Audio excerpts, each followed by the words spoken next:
जरी गो पितांबर दिला फाडून, द्रौपदीचे बंधू शोभे नारायण, सुभद्रा कृष्णाच्या पाठची बहीण.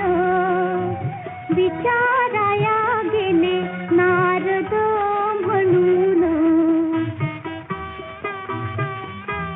बोट श्रीहरीचे कापले ग बाई, बांधायाला चिंधील वकर दे